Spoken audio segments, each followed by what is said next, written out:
The aim of these plenary sessions is to bring together as many as can make it on the day from around the different network groups, so that and to have some more targeted input and expert teaching and training for us. As you know, our different groups are quite supportive and facilitative, but they don't always allow for in-depth training and teaching, and so the plenary sessions bring us together for that. We've had a really good last 6 months or so with our Oikos groups. There have been, how many have we been altogether, Dominique? I know you've got a slide. Oh, yes. Thanks.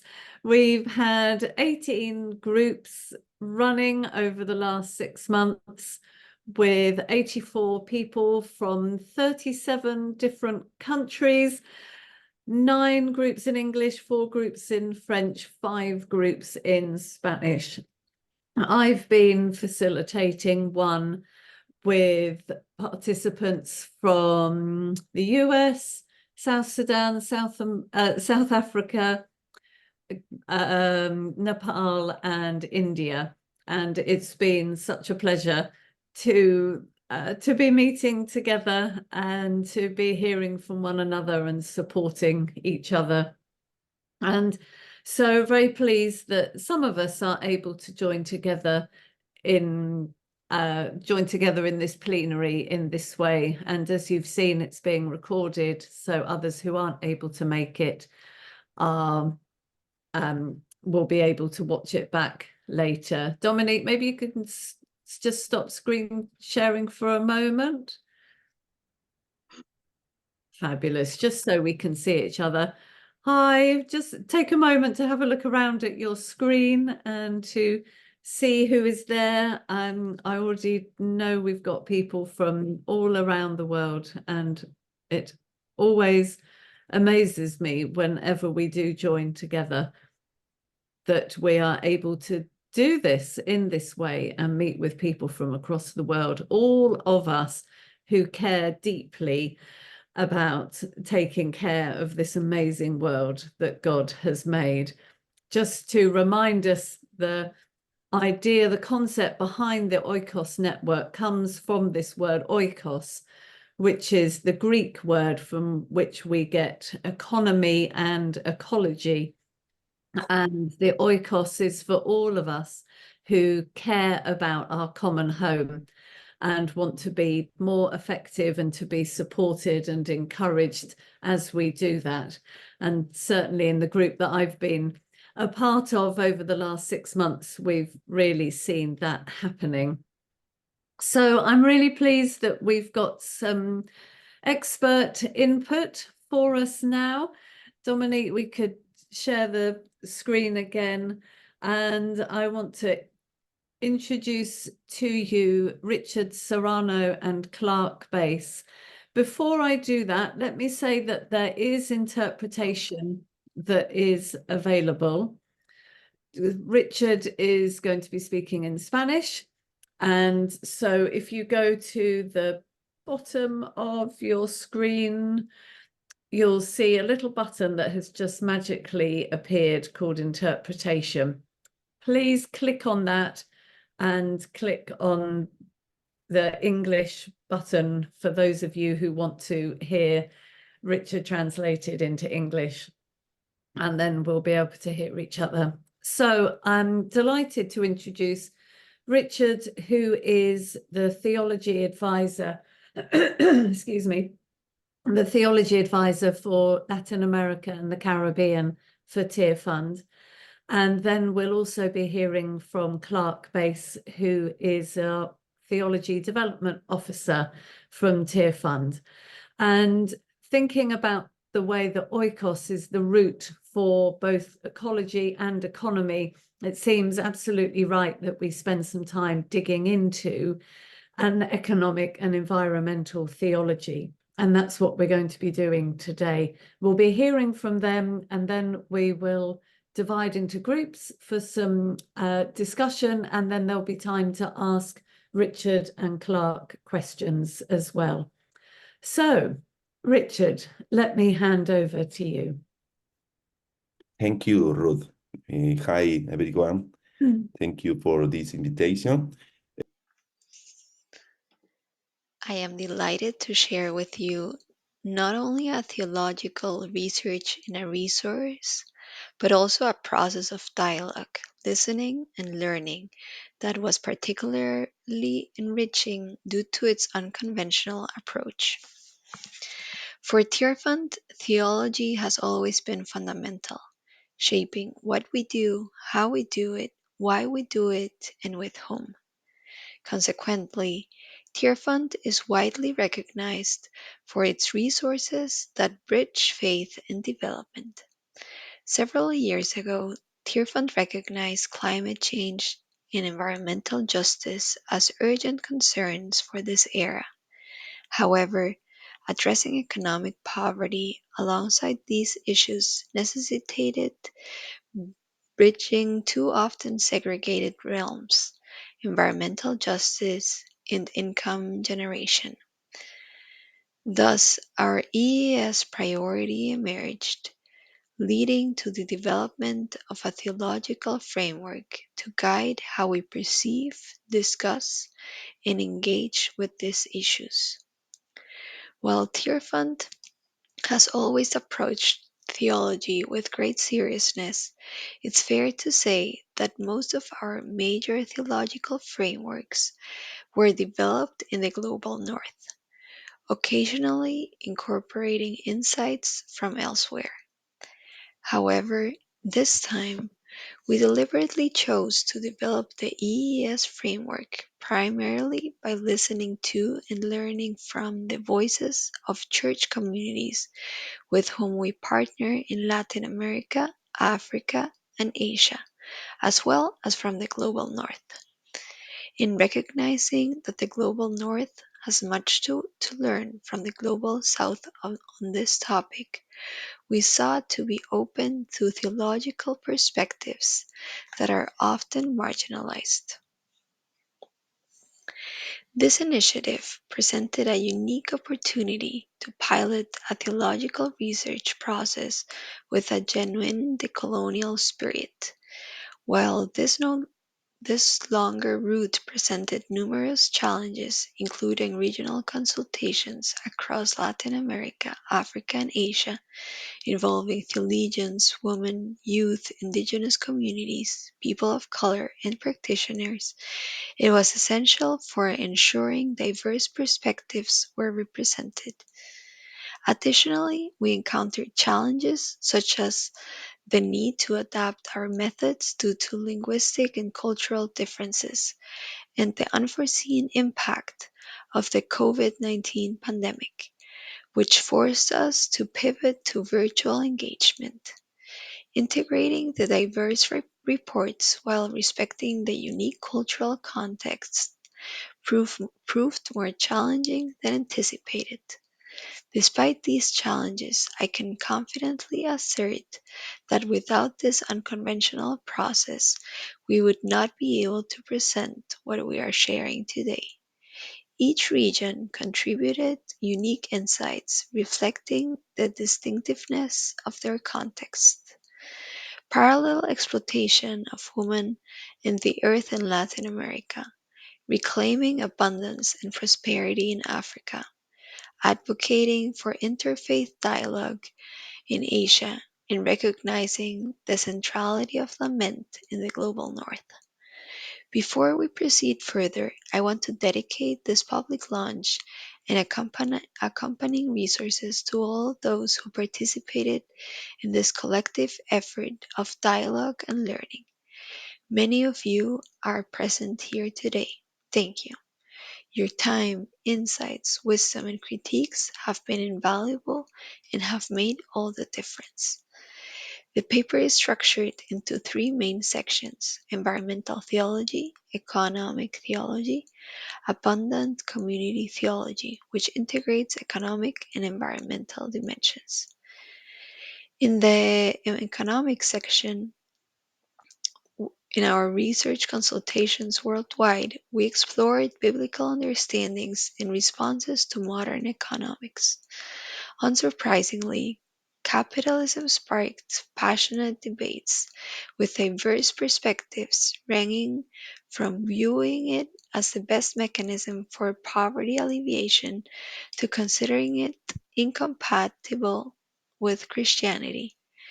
Dear Fund aims to showcase these varied viewpoints rather than endorsing one singular opinion.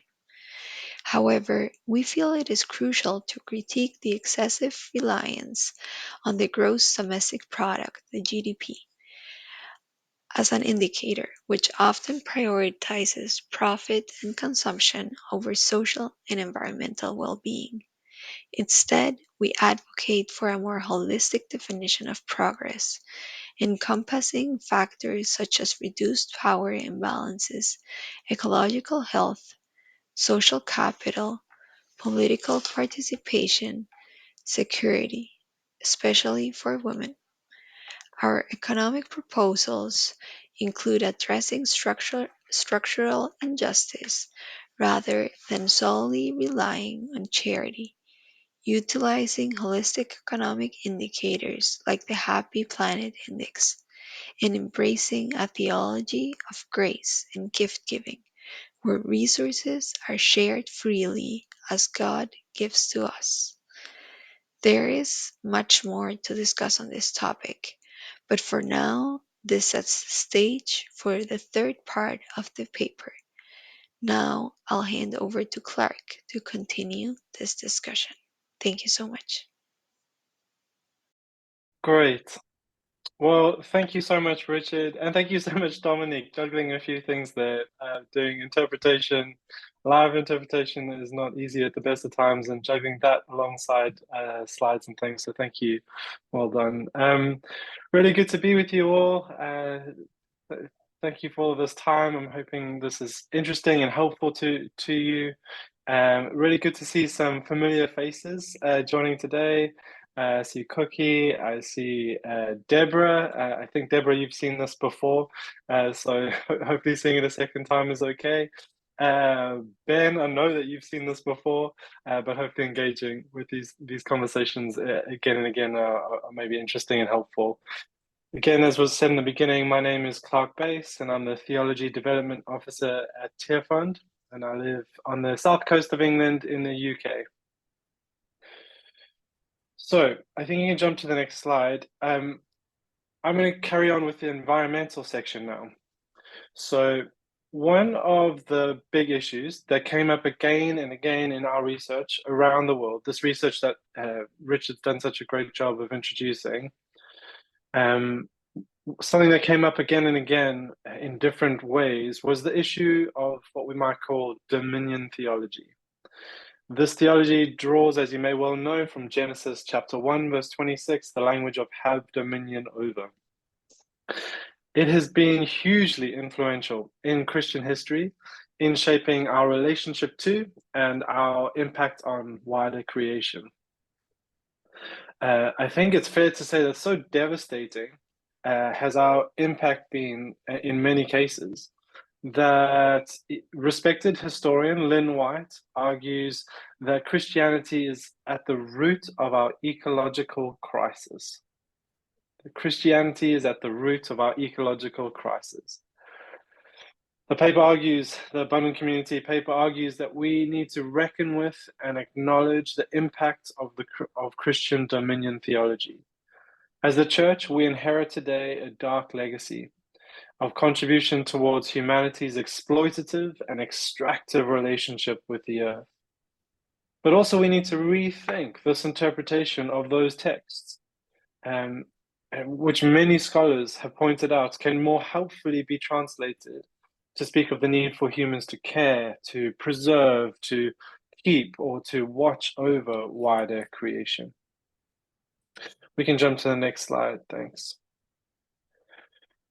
The paper proposes that there are fundamentally three different ways that we can view human relationship with wider creation. So firstly, egocentric. This framework has man on top of the pyramid, most important and dominating over the rest of creation, perhaps in the sense that a lion dominates over the African savanna and is, in a sense, on top of the food chain. Note also in the illustration, you have the patriarchal imagery of the man over the woman, and this reflects the common tendency for oppression of women and exploitation of wider creation to go hand in hand. This framework sees wider creation there for humanity to do what we want with it, and for wider creation essentially to serve our needs as human beings. And this, of course, leads to all sorts of exploitative and extractive behavior. A second framework we can consider is an ecocentric framework. Thanks, Dominique. The second framework is it's quite common, I would say, in secular section of environmental movements. It shows humanity not at the top of the pyramid, but just within maybe we call it the circle of life. And in many ways, I think we can affirm this is a shift in a good direction. But this framework doesn't include any clear vocation or any clear responsibility for humanity within creation. So there's a third framework we can consider, which we might call theocentric. This diagram, Dominique, you can go to the next slide. This diagram shows the heart shape to represent, thank you, to represent God's love being central and shaping our understanding of our role in creation. Human beings, including and now men and women both alongside one another, are shown at the bottom of the diagram to indicate the ways in which humanity is called by God to reflect God's love through the way we lovingly serve and care for wider creation.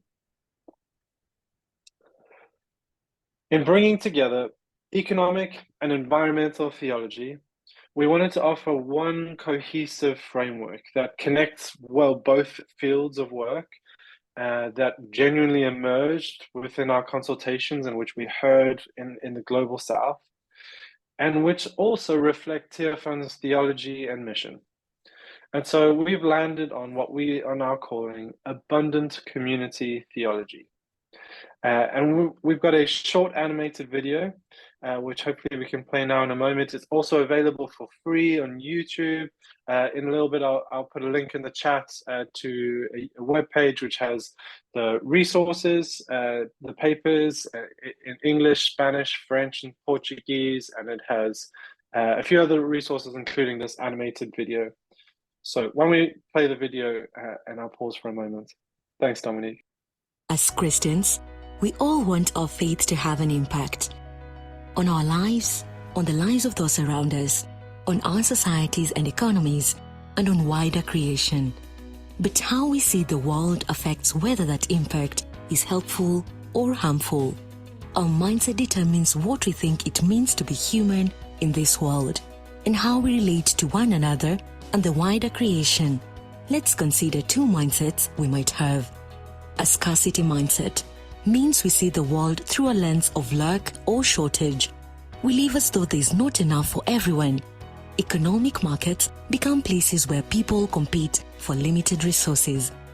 Ultimately, this mindset leads us to selfishly hoard and consume resources, often at the expense of both people and the planet, rather than demonstrating love and care. With this mindset, we can think the solution to economic poverty is increasing production, simply making more stuff, but this can further perpetuate the problems. We need something more, a different approach. As followers of Jesus, we can adopt a mindset that is more relational, responsible, and biblical. An abundant community mindset is a theology that views humanity as relational beings fundamentally interconnected with one another and the rest of creation, living in a world that has enough resources for all. As we adopt this mindset, we start to see the world not as a market of fierce competition, but as a shared home, a place in which we recognize our deep connectedness to people near and far, to our Creator God, and to wider creation. We come to understand that true wealth is not stored in our bank accounts, but in the health of our relationships with others, with God, and with wider creation. We don't ignore the facts which tell us we have finite resources, but we assume that in God's world, there is always enough. Not enough to hoard or exploit, but enough to share generously with others. And not just our money, possessions, and goods, but also our power, voices, and lives. As such, it's more about an abundance of love, hope, and trust. A relational abundance than an abundance of material things, and an abundant community mindset reshapes our theology of economic poverty. The problem, we realize, is not poverty over there, to which the economically wealthy have the solution. Rather, the problem is our flawed mindset of scarcity. And the solution is for those with an excess and those with not enough to connect deeply and share what they have with one another to bring change. To explore abundant community theology more deeply, click the link in the description to download your free summary PDF.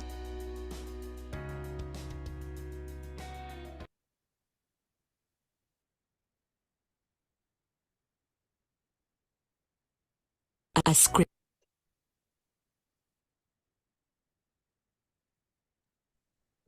Well, thank you, Dominic, for sharing that. I hope you found the video helpful. Again, please feel free to share it with others who might find it helpful or useful or challenging in some way. I'd like to maybe reinforce a few points by considering the shift that we're talking about with this theology, the shift from a scarcity mindset to one of abundant community, and to look at it maybe from 4 different vantage points. So firstly, identity.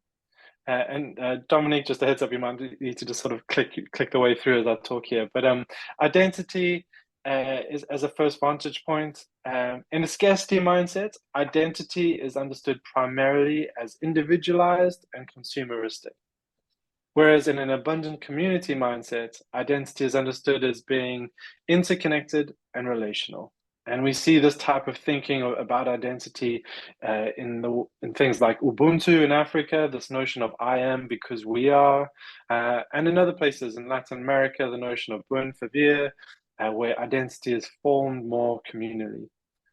We could look at markets, where we could understand abundant community as the shift from viewing markets as fundamentally spaces of competition, where individuals are just set in competition with one another, to a way where we see markets as more of a part of our shared home, part of our shared household, our common humanity.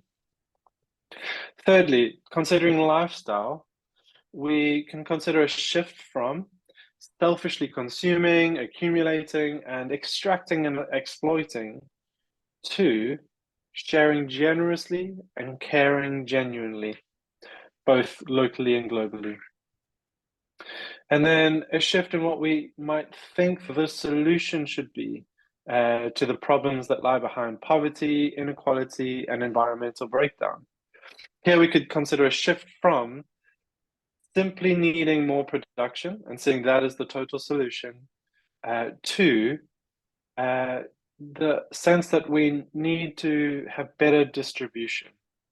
A belief that God's creation is fundamentally plentiful for all creatures' needs, but that our greed disrupts the just and fair distribution of resources. And we need better, as the video showed earlier, we need better distribution, not just of economic wealth, but also of power and decision-making. Great. There are a number of sort of practical implications that come out of this, which the paper goes into in sort of much more detail, but just really briefly to mention a few things. You can see a few things on the screen, but maybe I'll just mention for businesses, there's this invitation to measure success not just against profits, but also against impact on people and planet. And I've heard some interesting stories over the last maybe 6 months of organizations who are building into their very sort of the sort of legal grounding of the organization that they have a responsibility not just to profits, but also to people and planet. We can think of practical implications that come out of this theology for governments. that there is a need to take action that serves all of creation and all of humanity, and not just the citizens of that country, and of course, importantly, not just the wealthier or more influential citizens of that country. And these sort of actions could include decarbonization, redistribution through taxation, and also forgiving certain international debt. Of course, much more that can be said and much more that is said in the papers themselves. A reminder that the papers that we've presented, that we've published, are available in 3 different lengths. So you could do the deep dive of the big papers, about 70 pages. There's a shorter version of about 20 pages, and then just the summary documents at 4 pages, as well as an animated video if that's helpful. And the papers, as I said, are translated and available in English, Spanish, Portuguese, and French. Well, I'm going to land there, and I imagine hand over to you, Ruth.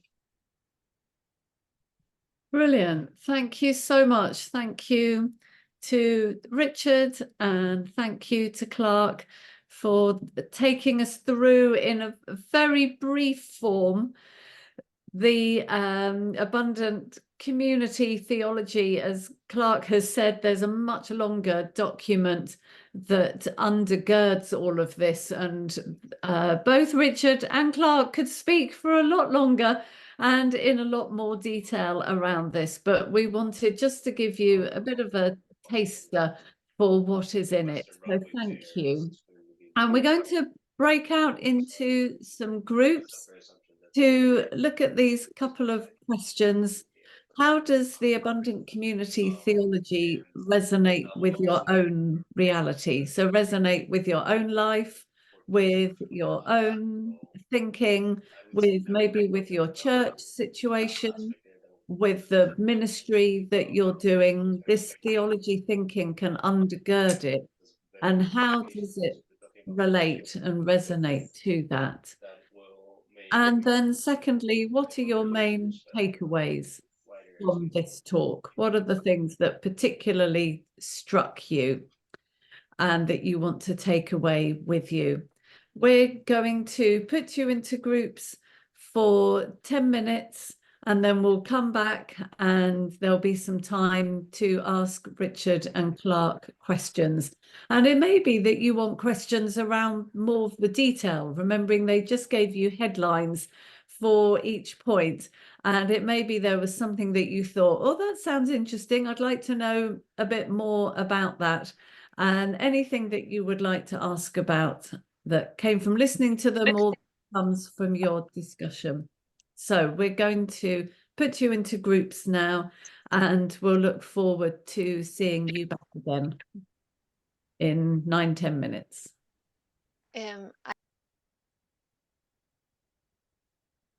Welcome back.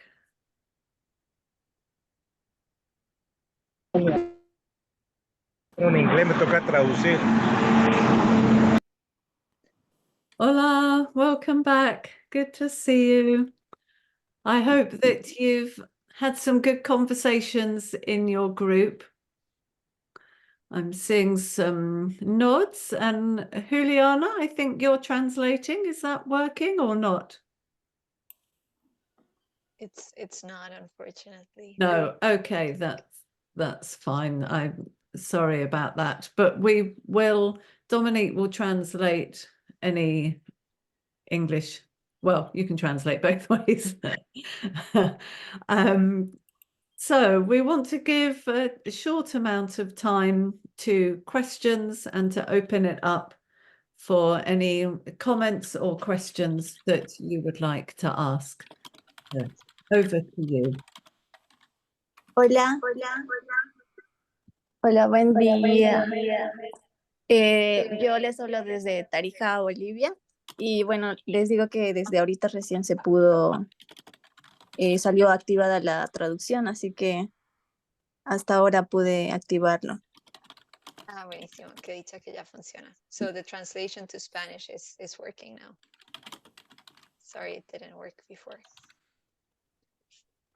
Okay, that's good news. ¿Alguien tiene alguna pregunta? Are there any questions? You can just raise your hand. or you want to share about something you discussed in your groups? David. Yes, thank you. It's tantalizing. We stopped because we were just starting a really rich conversation about the word abundance. And it's just lovely to hear from Richard and these voices from different places. But of course, with that complexity, that richness, you have words that are freighted in different ways in different places. So the word abundance in Africa for many people simply means enough to eat, perhaps, enough water. Whereas in England, we live so completely unsustainably that the word abundance is really not very helpful. And we were talking about other words like sufficiency, enough, and so on. So no doubt, John 10:10, abundant life, what did Jesus actually mean by that? He was not talking perhaps so much about material abundance as a spiritual contentment. So anyway, that was our focus, but we were just getting going, really.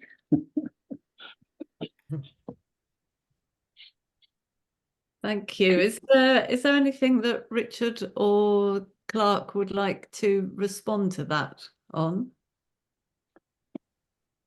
Yeah, I'd love to say something, and feel free, Richard, if you also want to add anything as well. I guess firstly, I wanted to say at the end of what I was sharing, just to sort of make sure I'd framed what we were sharing in the sense of this whole package, the whole publication, the paper. We really want to make sure we offer it as not sort of trying to be the last word on this topic, but recognizing that it's a contribution, hopefully catalyzing important conversations in spaces around the world. And so, yeah, it's a part of the conversation and hopefully adds good momentum to the conversation, but not in any way the sort of showstopper or final word or anything like that. But in response to what you're saying, David, I really agree with what you're saying, and we had a lot of interesting discussions around the word abundance. And when that first came up as the kind of framework that was emerging, I pushed back quite a bit because of, I guess, the context in the UK, and very similar to what you were saying, David. But part of the reason why we went for it in the end was that we heard such a strong call from those that we were listening to in the Global South, and particularly around the word abundance. Decidimos usar este término de teología de comunidad abundante. Es que pastores y líderes, especialmente en África y en otros contextos, resaltaban cómo el tema de abundancia ha sido cooptado o ha sido tomado por otras, por otros grupos, y se ha tergiversado el concepto, y entonces había necesidad de redefinir el concepto de teología abundante. Entonces queríamos honrar este llamado de nuestros hermanos africanos. Entonces no queríamos solamente hablar de teología de abundancia, sino teología de comunidad abundante. Y lo que queremos hacer con ello, abundance, there's a sense in which there's enough, but there's enough if we don't exploit and hoard. There's enough if we share. But yes, I agree with what you're talking about. The paper does also get into things of enoughness and the theology of that sort of thing as well. But yeah, that's, I guess, some of the history and the thinking of why we went with abundant community as a framework, if that's interesting or helpful. Thank you. Can I make a very short point? You know, the global ecological footprint, however you play with the figures around 1.75, like, you know, you need 1.75 planet Earth to be sustainable. So in the video, there was a suggestion that I heard anyway, that basically there is enough, or the problem is distribution. But again, I'm uncomfortable with that, because even if everyone had their fair share of everything we're consuming, we'd still have a problem. So it's not just distribution. We need to reduce consumption across the world. And to say that to someone who's struggling to feed their family is not appropriate, obviously. But we do have to address the overall global economy being so unsustainable. And for that means for us lot in the West, complete transformation of how we live. So again, there are tensions around words, but thanks for what you're doing. Yeah, and just to respond to that quickly, completely agree with you, David, and I understand. Well, yeah, I agree with those sort of concerns. I guess the thing when we talk about enough, it's like, is there enough with this lifestyle of a sort of global north typical lifestyle, or is there enough with quote unquote with a different type of lifestyle? But yes, I welcome and receive what you're saying, David. I agree. Thank you. This is really helpful discussion, and great to see us actually getting into the nitty-gritty of what some of this really means for us in our different contexts with the different ministries that we've got. Does anybody else want to follow on from that or come in with a different point? Yeah, Deborah, have you unmuted?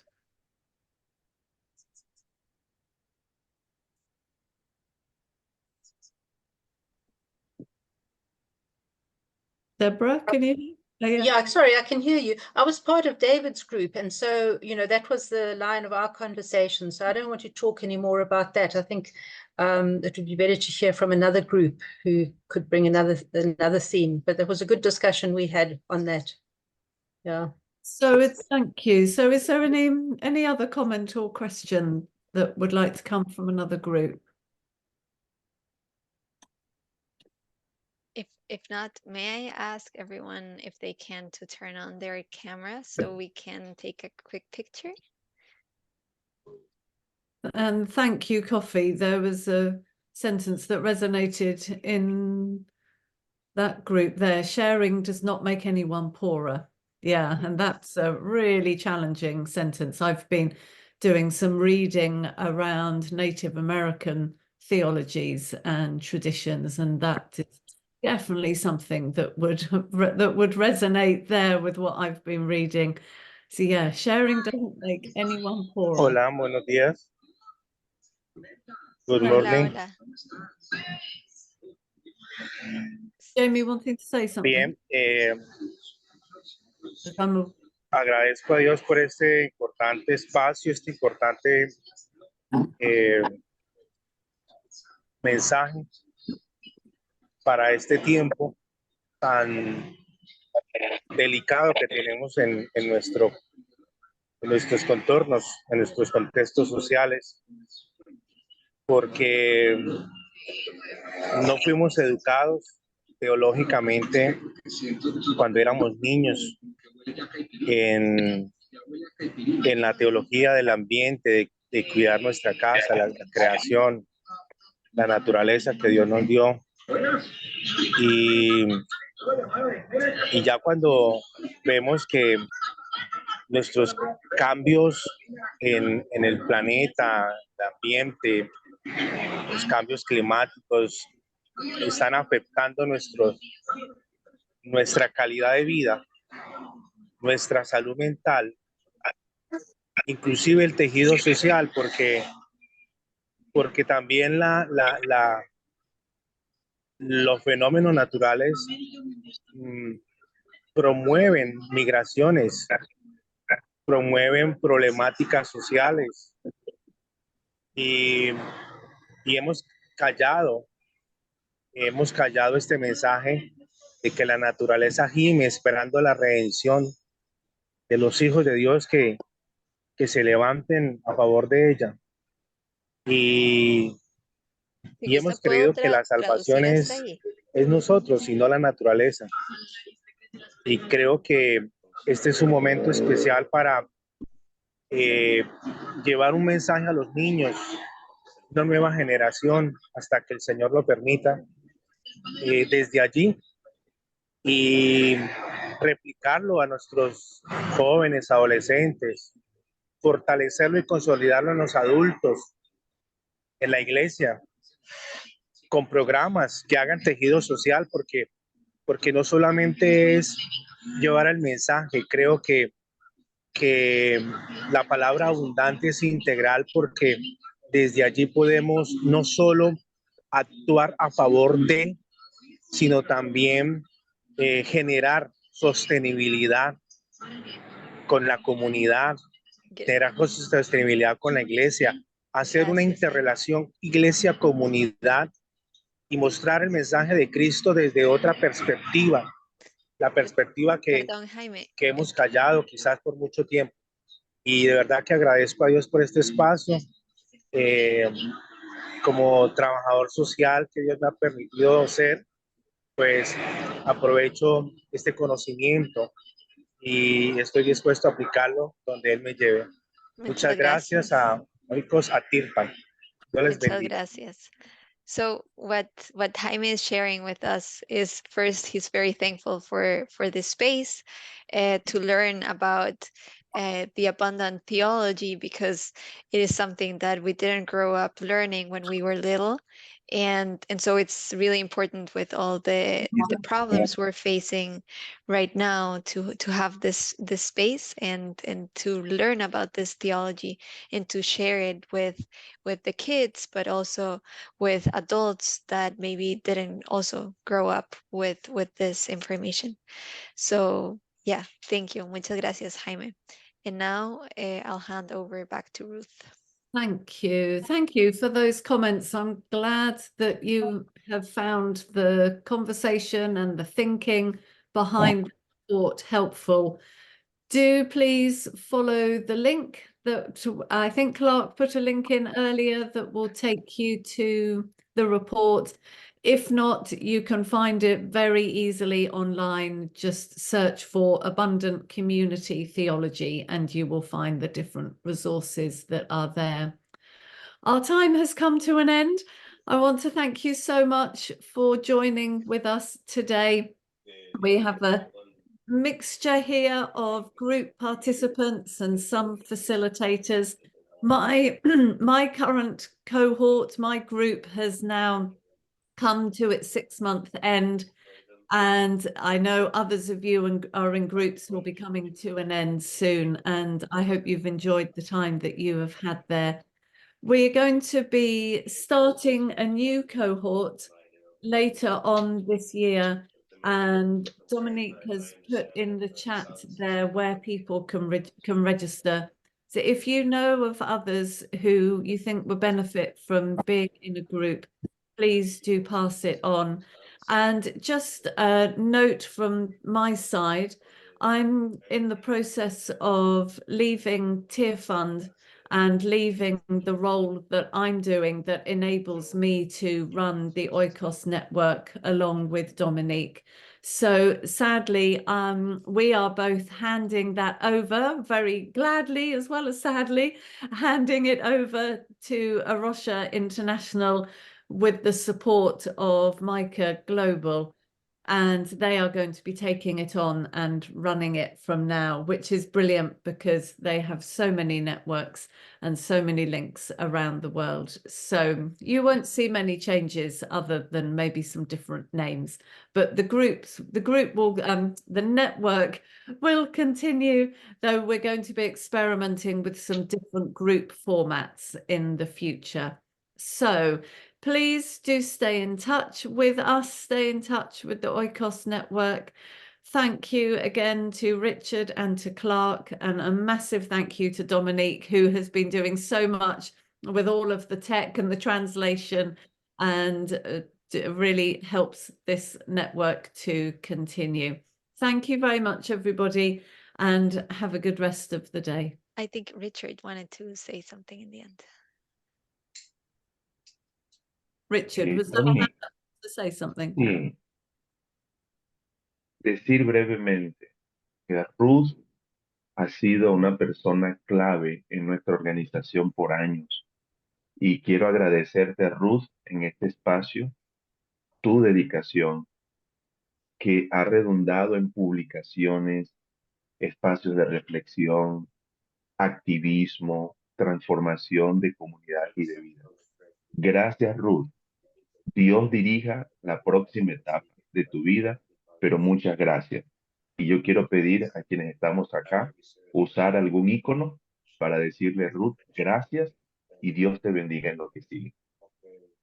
Gracias, Richard. So, so now in English, Richard is saying thank you, Ruth, and I think that comes from all of us. Thank you for being such an amazing leader, and being so inspiring in Tirvand, and for guiding the Oikos network. And he's sure, and we're all sure, you'll thrive in whatever roles you take on next. So thank you. Oh, thank so you. much. Thank you. And I'm going to stay connected I will stay on the advisory group and hope still to be a facilitator. So I'm not fully walking away, but I won't be leading it in the same way. But thank you. Thank you so much for your kind words.